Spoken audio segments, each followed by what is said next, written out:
Abdou Aziz Aly Ndiaye fii lañ ko commencé woon ci sa baay Aly Ndiaye ci sëg yi nga ñëw tàggu si ko ñu ànd jaar ci Cheikh Seydi Hadji Malick Sy borom parasol boobu nga xam du ragal tàngaay junj la nga tàgg si ko ci milliard bi ñu ko waroon a wutal moom Cheikh Seydi Hadji Malick ngir jumaam ji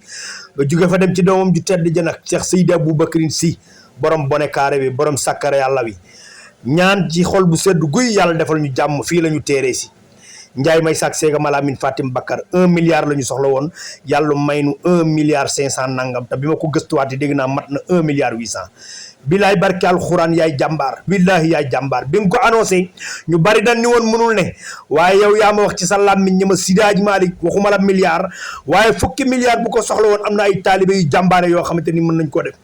billaay barke alxuraan taalibe Seydi Hadji Malick yëpp bég nañ ci yow Abdou Aziz ñu ngi lay ñaanal yal na la yàlla boole ci milliardaires yi Cheikh Seydi Hadji Malick Sy loo am ren bu déwénee yàlla na ko yàlla gën a ful ci barke alxuraanul karim démb taalibe Mam Maodo yëpp bég nañu taalibe Mam Maodo yëpp bég nañu taalibe Mam Maodo yëpp bëgg nañu Abdou Aziz Aly Ndiaye yàlla nga gudd fan